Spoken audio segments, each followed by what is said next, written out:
Some great discoveries need to be rediscovered. In this way, we could understand how far-reaching their consequences are indeed. Only then could we grasp the beauty of truth and the power of creativity that unveiled it. This is certainly the case with the astonishing Varna culture, unearthed in 1972. One could hardly believe that its legacy of gold artifacts had fallen in oblivion for almost 6,500 years. But for all that, it had a huge impact on the intellectual evolution of mankind. The contributions of Varna culture range from the oldest gold treasure in the world to the conceptual synthesis of two types of creativity, emerging science and art. They are welded in a system of rising knowledge which gave birth to the first European civilization and to a trend that can be regarded as the world's Enlightenment one. The people involved in it were of truly gigantic capacities as far as their insight and creativity were concerned. Were they disciples of Prometheus, as the legend goes, of humans being taught by the noble Titan? His punishment by jealous gods went hand in hand with the Pandora project and the Great Flood. Mythological codes have thus encrypted a message of crucial discontinuity. The life of a civilization is a wave-like process. Upheavals and advancement are followed by setbacks or even catastrophes. A metaphor to the effect that angry gods have spread disasters conveys the meaning of a dramatic change putting an end to a great culture. Was it the doom of the mysterious civilization which used to flourish along the Black Sea west coast in the 5th millennium BC? The finds of Varna necropolis opened up new horizons for us to pursue in retrospect. They were recognized by leading archaeologists as a real breakthrough. Sir Colin Renfrew referred to them as a momentous discovery as important in its way as the discovery by Heinrich Schliemann 100 years ago of the great treasure of ancient Troy. In Japan, the 10th anniversary of the excavations attracted a lot of publicity. According to a memorable message by Prince Mikasa, this copper culture of Varna, popularly known for its magnificent gold artifacts, not only predated the great ancient civilizations of Sumer, Mesopotamia, and of Egypt, but also showed evidence of the existence of a ruling class distinguished by special wealth and authority, advanced copper weapons, and metal artifacts and implements.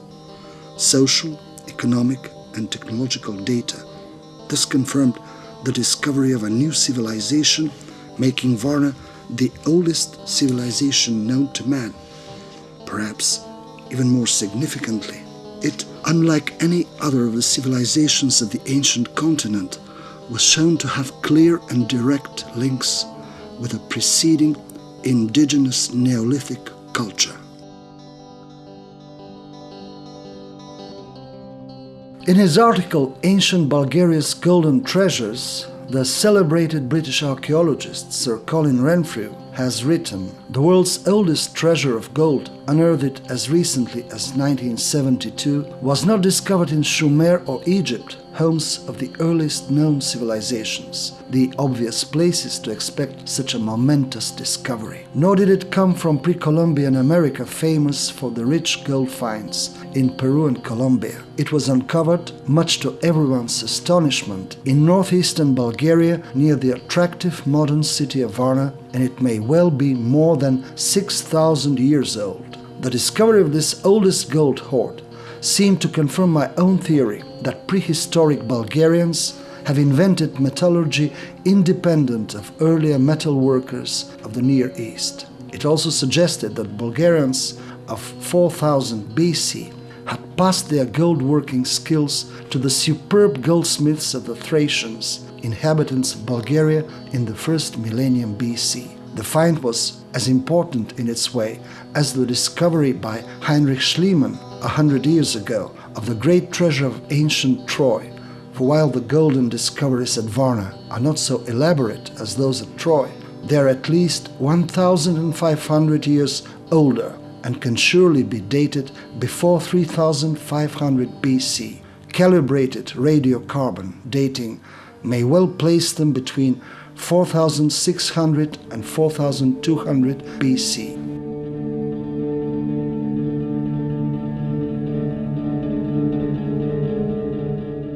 By the middle of the 5th millennium before Christ, the intellectual evolution of mankind had reached remarkably high levels on the Balkan Peninsula. Creative thinking and technological skills had been welded together in the genesis of a mysterious civilization. It came into being along the Black Sea coast in northeastern Bulgaria. The legacy of this unique culture includes the world's oldest gold treasure, as well as the oldest patterns of sacred knowledge.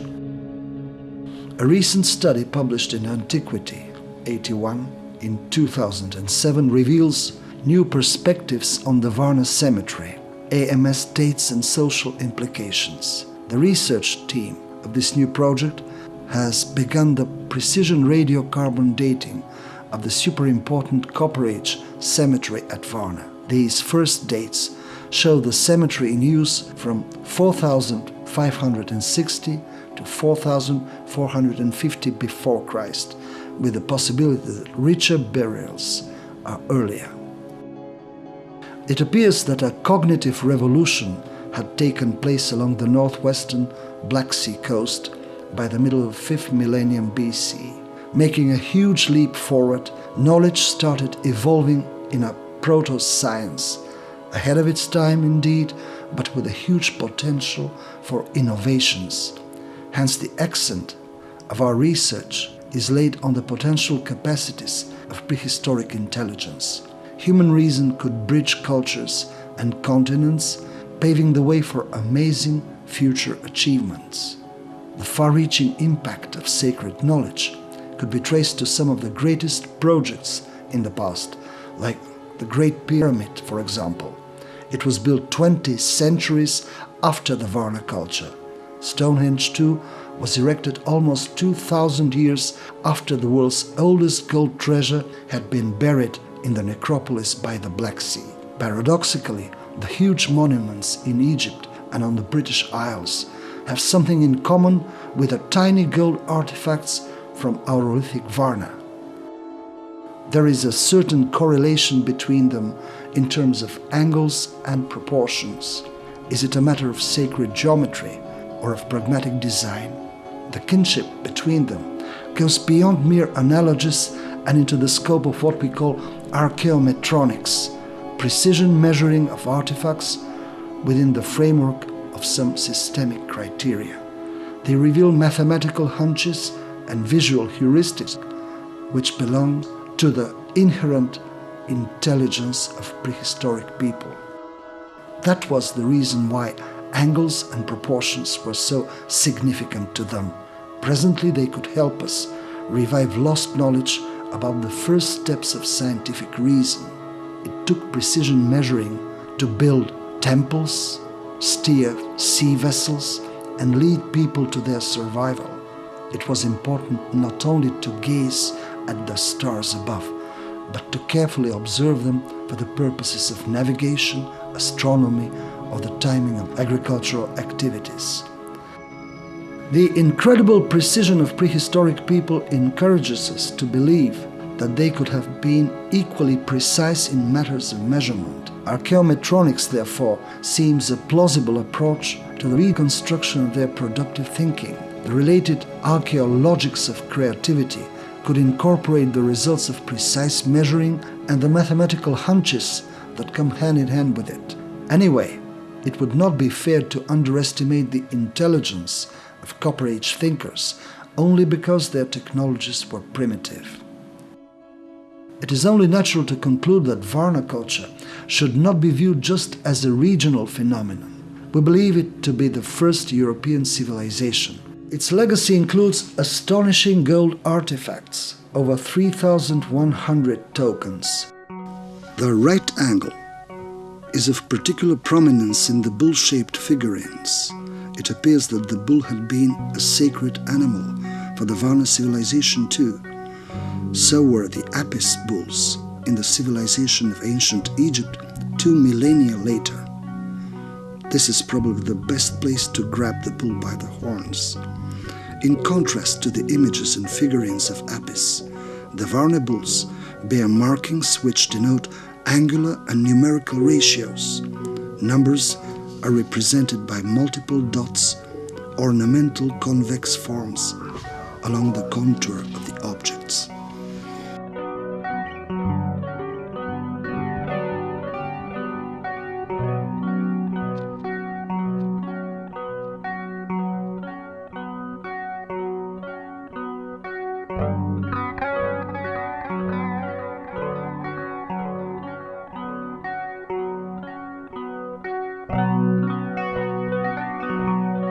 Here is a pattern of clayware representing the famous dynamic circle. A few millennia later, in the Vedic mathematics, this pattern was used in the proof of a theorem, which is nowadays associated with the name of Pythagoras. Needless to say, these Vedic proofs have been arrived at quite earlier than the time of Pythagoras. And as for the Varna heuristic design, it is 2,000 years before the Vedic period. There is yet another, even more striking point about the cultural bridges of mutual influence in times that we call prehistory. The material evidence of far-reaching influence is again clayware, especially corded ware, typical of the Varna civilization from the 5th millennium BC. Amazing parallels exist between this type of pottery and the celebrated Jomon pottery in Japan from the same period and even earlier. The word Jomon implies corded ware, more precisely decorated by means of cords, thin ropes, or strings made of twisted threads. These similarities are all the more astonishing because of the fact that Varna is at the Black Sea coast, some 8,000 kilometers away from the Pacific coasts of Japan. Is it at all possible that such enormous distances could have been covered by prehistoric men? Or is it that human creativity has been able to develop nearly identical patterns at the same time at so remote places? What type of cultural relationships could have existed by that time across the Eurasian space along the axis of influence that 4,000 years later would be referred to as the Hyperborean diagonal?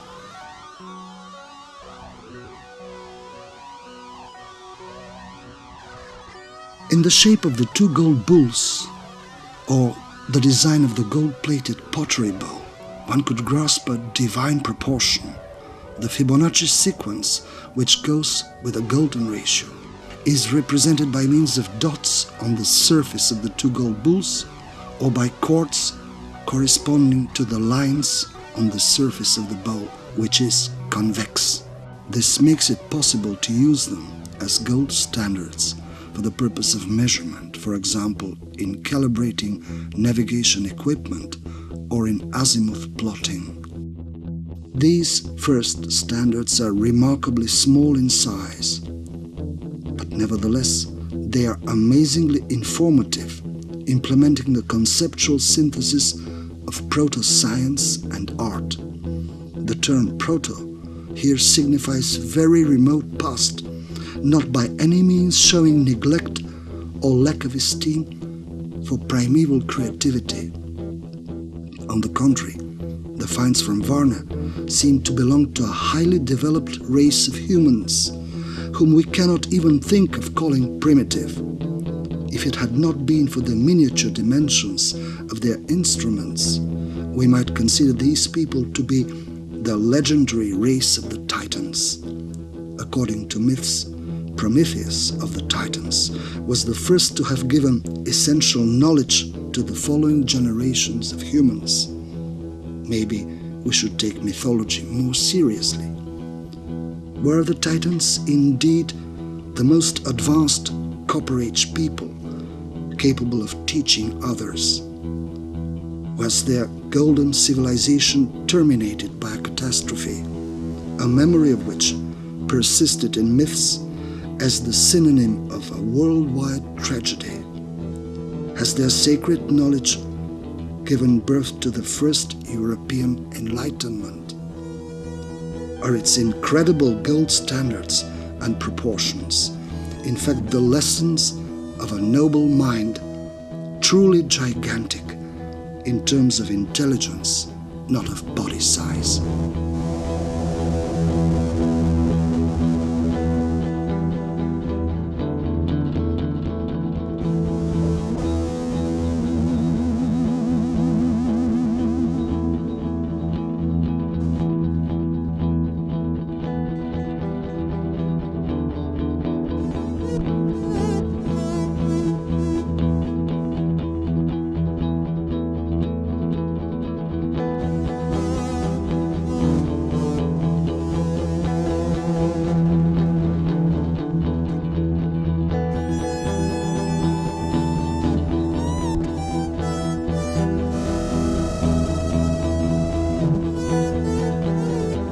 Outlining the characteristic features of a genuine civilization, we take into account a number of criteria: the quantity of metals and the exceptionally high quality of artifacts, the evidence of social hierarchy, the related division of labor, etc. Now we're going to draw the attention to yet another very important criterion: the existence of a system of knowledge which could have given rise to applied proto-science.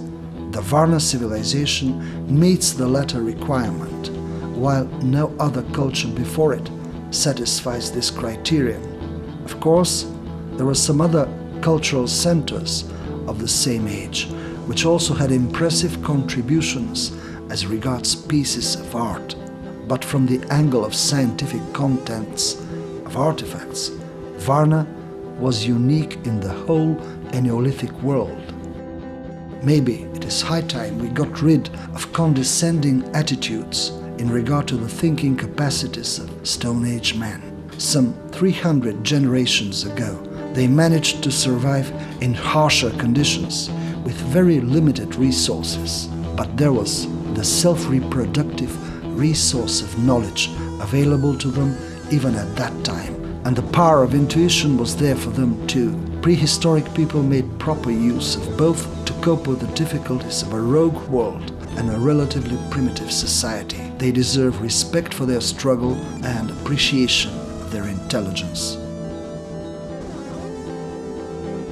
The Aurolithic Varna civilization has implemented its mathematical hunches and discoveries in gold standards. These masterpieces of art and craftsmanship can pass for jewelry. In fact, until recently, they were believed to be simply pieces of jewelry. But besides their aesthetic qualities, they have scientific and practical value that enable people in the Neolithic to measure angles and determine positions. The Varna civilization has made the first compasses and protractors, geometrical tools, and navigation devices. Last but not least, there is evidence in its legacy of the golden ratio number and the related sequence of numbers rediscovered in the Middle Ages by Fibonacci and named today after his name. The material embodiments of this divine proportion are gold standards of various forms. They are truly amazing, all the more exquisite because of the golden ratio encoded in them. 20 centuries later, the golden ratio code dominated artistic and architectural achievements in ancient Egypt. But the earliest encounter with the golden ratio and the Fibonacci sequence happened in Aurolithic Varna 6,500 years ago. Here is a challenge to old paradigms about the evolution of human reason. Intelligence is the decisive argument for us to judge whether a Copper Age culture had the potential of becoming a genuine civilization. Varna culture did evolve into the first civilization of its time. We choose to call it the Aurolithic civilization. Aur coming from rays of light but also gold, while lithic is generally associated with stones. At first glance, it might seem more appropriate, in keeping with the tradition, to use two Greek words to form the name of this age and the related culture. The result obtained would be Chrysolithic, which, however, creates an ambiguity. In the context of Stone Age cultures, to speak of a chrysolitic one would imply the semi-precious stone of greenish color, the mineral by the name of chrysolith, while we intend to lay the accent on the gold and stone masterpieces, revealing the conceptual synthesis of primeval science and art.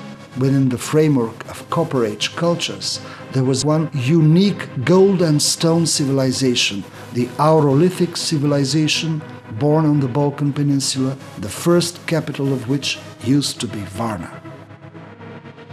Thus, we have a twofold message for the Varna legacy. On the one hand, the oldest gold pieces of art on earth, and on the other hand, the first steps of systematic knowledge, shedding light on the genesis of science and technology. In the twilight zone of prehistoric times, there could be no panoramic view of this Stone Age enlightenment. Was it the dawn of Civilization 1, or was it the magnificent sunset of a preceding superculture? Now the resurrection of the Aurolithic civilization occurs after 6,500 years spent in oblivion.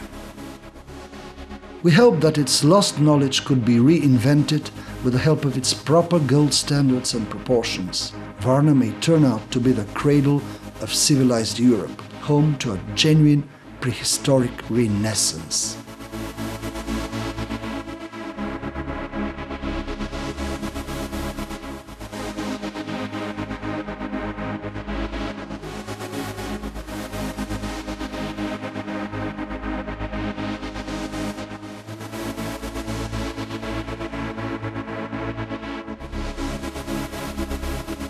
We're going to lay stress on the cognitive functions and the potential implementations of artifacts.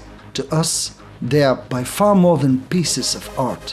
We're tempted to view them from the angle of what we call a conceptual synthesis of science and art. We shall try to unveil the synergy of proportions, the combined power of groups of objects, which opens up new prospects for the revival of hidden knowledge. Lost knowledge revival takes place with the help of the gold standards and proportions implemented in the gold artifacts of prehistoric Varna.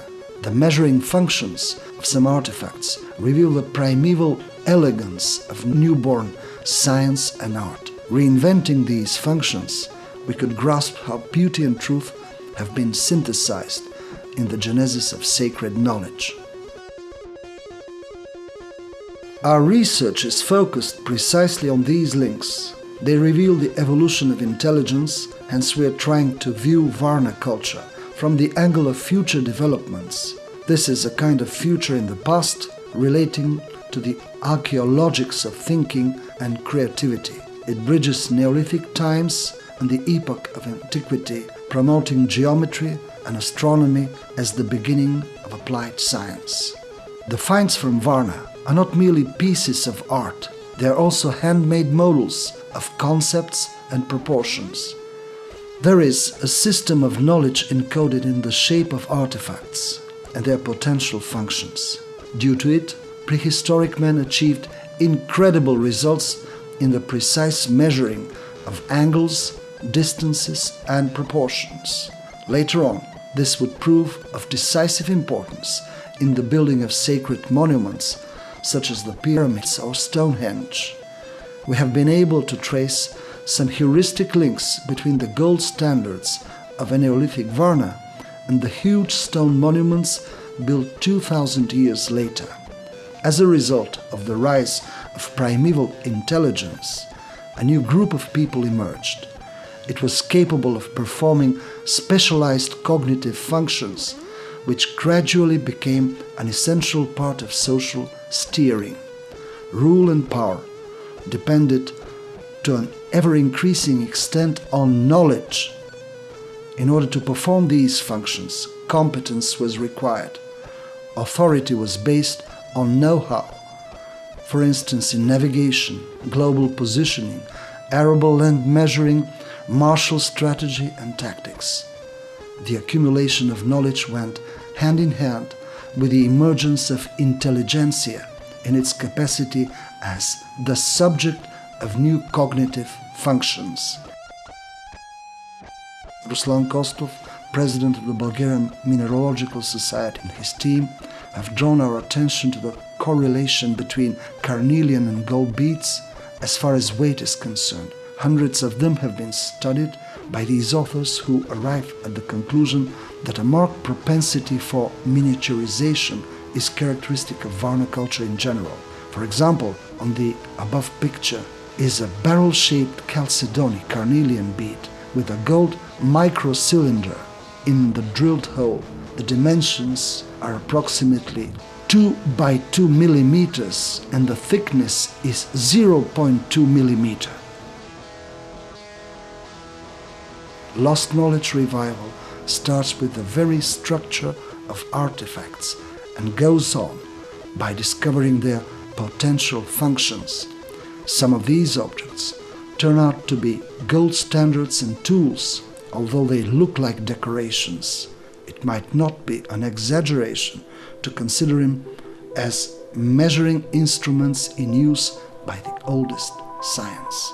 Whether by intuition or on purpose, some of these modular tools were meant to fit together. Combining them highlights the synergy of proportions, which is otherwise hard to grasp. These artifacts are handmade memories of the efforts which human thinking made to conceive of space and time, beauty and harmony. Prehistoric people tried to convey their meaning by way of measurement. For the sake of orientation, standards were needed, so they were made of gold with insight and craftsmanship. Astonishing results have been obtained along these lines. Our hypothesis will probably cause serious debate. We have launched it with the intention to refresh mainstream ideas about the origins of European culture, reaching as far as the wellsprings of its first enlightenment. All the great civilizations have their great predecessors, which often remain unknown or unfairly treated. A remarkable truth requires a truly devoted effort to convey it to others. But what if someone proved to have interest to cover it up? By counterposition, we might conclude that the greater the effort to hush or contort a certain fact, the more important and remarkable the truth. However, if beauty should stand up in defense of truth, their joint force can no longer be neglected. The Aurolithic civilization from the 5th millennium before Christ is obviously the first to have discovered the golden ratio. This principle rules in matters of beauty and truth. Hence, art and science have been synthesized in the structure of gold standards from the Varna necropolis. Their authors remain dedicated to harmony while seeking for what we now call mathematical concepts and principles. Is it at all possible to resurrect a lost culture on the basis of finds and interpretations? We doubt it, but for all that, it seems worthwhile to reinvent lost standards for harmony. Then comes the subtle feeling of elegant truth. Hunches turn into insight, and the spirit of a great civilization lives again.